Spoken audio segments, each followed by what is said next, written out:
Kasi, di ba medyo, sabi nga, naka-jackpot si Michael Fahatin doon sa tanong na, ito ba'y parang ARM? O hanggang doon lang na, naka-jackpot ka na. Okay. Yung ARM, at least, may eleksyon at dinaan sa plebisito yan eh. Eto ba, alam niyo naman, yung lugar na kung saan nandun ang umano'y puwersa ng MILF, marami pong Kristiyano rin doon. Hindi ba? At dapat sila rin ay nahihingan ng opinyon, di ba? At isa rin sa mga tinatanong, anong ginamit na eroplano ni Pangulong Noy Aquino?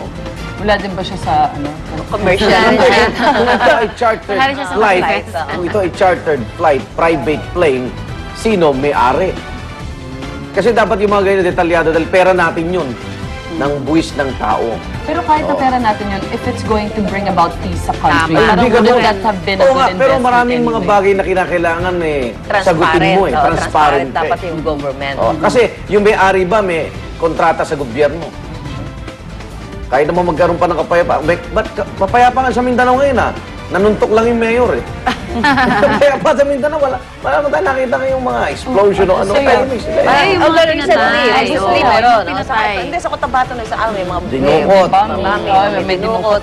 Pero sinasabi nga nung mga, yung sa MILF, sa panig din, parang first time daw nila na naramdaman yung sinseridad ng isang Pangulo. Isang Pangulo. O parang talaga daw, Pero saan kasi nakipag-usap ang isang Pangulo? yun nga eh, yung si Pangulong Noynoy Aquino, ilang beses nang nag-aalok na mag-dialogue tayo. So, nakita daw nila talaga yung kagustuhan ng Pangulo na finally nga magkaroon ng kapayapaan sa Ayan. Mindanao. At sabi, nakikinig siya sa lahat. So, asahan natin na makipagpulong din siya kay Jose Maria Sison. Sunod-sunod Di ba? Sunod na yan. Dapat gano'n. Good news naman. Inaasahan naman ngayong araw magbabalik bansa na si dating First Gentleman Mike Arroyo mula sa Hong Kong at sa kanyang pagdating nakatakda raw siyang magpatawag ng press conference para sagutin ang akusasyong wala raw siyang record na umalis sa bansa. Una nang giniit ng dating unang Ginoo na hindi siya po nagtatago. At itong Biyernes nga, inamin ng Bureau of Immigration na nagkaroon ng pagkakamali sa kanilang ibinigay na impormasyon kay Justice Secretary Laila De Lima. Anila may flight manifest si Attorney Arroyo at dokumentado ang kanyang pag-alis sa bansa. Agad namang humingi ng paumanhin dito si Secretary De Lima at nangakong paiimbestigahan ang nangyaring misinformation sa kanya. Dahil sa isang Kakaya letrang, naman yan. dahil sa isang letrang R. Isang R lang. Inanap kasi Arroyo, double R. Dati Arroyo. Walang lumalabas. Ngayon Arroyo.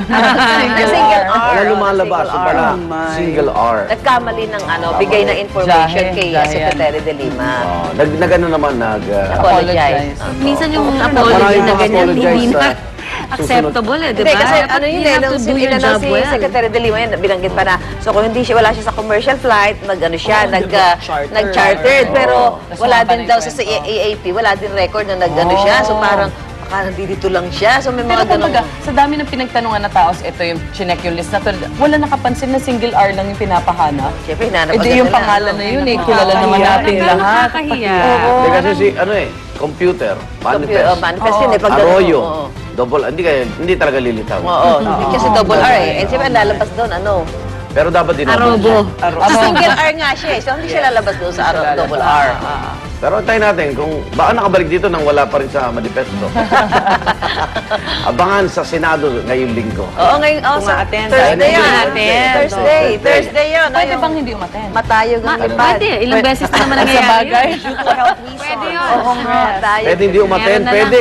Pwede. Ilang beses na yun. Actually, dapat naman, Pero dapat abogado naman. pero dapat daw siyang umattend kung talagang ang sinasabi ko, kung hindi naman talaga kanya. Kasi ang tanong doon, ba't siya nagbabayad sa renta ng ano eh. Makita lang natin away ng tatlo, Tsaka no? pinangalanan siya diretso. Kari, Lions Air, tsaka yung Maptra, no? Oo, Maptra. Hindi na natin away. Titigan silang tatlo.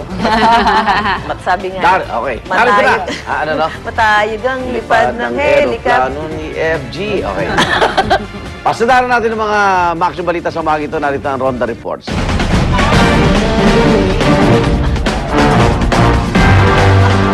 Akyat bahay, arestado sa Pasig City. Ang detalyeng balita ay atin sa atin ni Jay Sabale.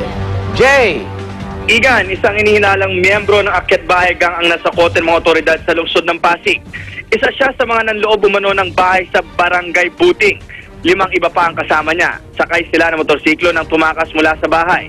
Nasita ng traffic officers ang 3 kasama na suspect matapos itong mag-violate ng traffic rules sa Elisco Road corner Damon Hapson. Kahina-hinala daw ang kilos ng mga ito kaya tumawag ng pulis backup ang mga traffic officers. Pagdating ng mga pulis, mabilis na nagpulasan ng mga suspect pero isa sa mga ito ang naaresto. Si Bill Sevilla, na-recover din ng mga pulis ang 2 motor. Na-recover sa suspect ang mga gamit na panloob ng bahay at cellphone ng biktima. Naharap ngayon si Sevilla sa kasong robbery and possession of pick locks and other similar accessories. Igan? Maraming salamat, Jay Sabale. Samantala, balitang sports naman tayo. Isang Pinoy na naman po ang sumisikat sa larangan ng boxing. At yan nga ay si Dodi Boy Peñalosa Jr. na pinatumba ang kanyang pinakaunang foreign opponent sa main event ng laban ng lahi dugong kampyon noong Sabado ng gabi sa Mandawi City sa Cebu. Kahit hindi kabisado ni Dodi Boy ang fighting style ng Thai boxer na si Kiatpracha Jim, inatake na agad niya ito sa unang round. At bago nga magtapos ang round, isang body shot at tumawa sa kaliwang tagiliran ng Thai boxer. Pagdating na ikatlong round, na corner si Kiatpracha Jim ni Dodi Jr. at pinasadahan ng right hook sa tagiliran para sa unang knockdown ng laban. Dahil nawala ng hangin ang dayuhang boksingero, 2 beses pa itong bumagsak sa round 3. Kaya ang referee inawat ng laban at idineklarang winner by technical knockout si Dodi Boy Peñalosa Jr. na ngayon ay may record na 6 wins at 0 losses. Congrats, Dodi Boy Jr. At sa tatay din niyang si Senior, dahil yun ang kanyang manager at trainer. Oh, nagulala ako paglipat ko pa last round na. Bumagsak yung medyo ano. Hintay. Ako talo si Dodi Boy. Kasi akala Kasi akala ko yung anak. Yung paghahalos Oo, yung hirap ng mga pangalan kasi pagtay di ba? Ay, nako. At heto Congrats. pa, ang tagumpay ng Pinoy sa larangan naman ng Dragon Boat Sport. Sa loob lamang na 3 araw, International Dragon Boat Federation World Championship at may 4 na gold medal at 2 silver medal na mga tinaguri ang Dragon Warriors. Panalo ang Pinoy team sa 500-meter mixed event para sa small boat division kung saan tinumba nila ang bansang Hungary at Trinidad and Tobago. Nag-uumapaw naman ang suporta ng Pinoy fans sa Tampa Bay, Florida at alay raw ng paddlers sa mga Pilipino ang bagong gintong medalya. Sulit daw talaga ang kanilang sakripisyo at hirap. At kapapasok lang na balita, nanalo ng ika-5 gintong medalya! Ang Philippine Dragon Boat Team kanina lang laban sa Australia. Yan! Ano ba ano tayo dyan, defending champion ng 2 taon na? Hindi galing, tayo ah. matalo-talo. At ngayong taon na to, moting na sila hindi makalis dahil kakulangan ng financial support. Tsaka, Dahil syempre, politika sa POC. Yung dating tumutulong na PAGCOR, tsaka PCSO, nag-away pa sa pondo eh. Kung sino magbibigay ng support. Uy, magka-endorsement din kaya itong mga ito. Hindi kasi sila mamukhang pag naka-t-shirt Para magkakamukha. Lalo na nga naman. Pero ang galing, I think, record holder yata sa 1,000-meter men's. Yes. Galing, division.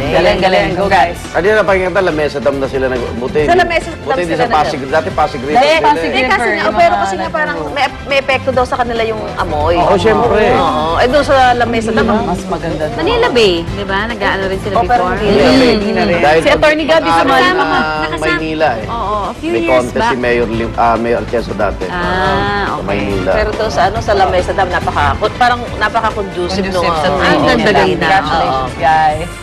Dapat mag-ano ka sila ng pangalan para matulungan. Mga ganun. Parang Ascal. Ascal. Dapat may tag name sila. Volcanoes. Water lilies. Ang pangit. Dragon. Ang arte ng pangalan. At saka, Dragon Katol. mapanira pa yung dating. Dragon Katol. Water hyacinth. Okay, sa isang tepok kayo. Okay. Okay, congratulations ulit. At dadagsa na tulong niya. So next year, yung kanilang, anong tawag no? Bangka? Bangka ba yun? O motor, something? yung ginagamit. Marami ng ads yun. Ay, tama. Di ba? Pati sila. Pati sila. Tatato sa katawang hubad. Samantala may mga mahilig diyang magbukas ng Twitter, baka peking account ng gobyerno. Ang inyo pong sinafollow. Pag ganoon, ba't sinafollow? Dapat pinafollow, di ba?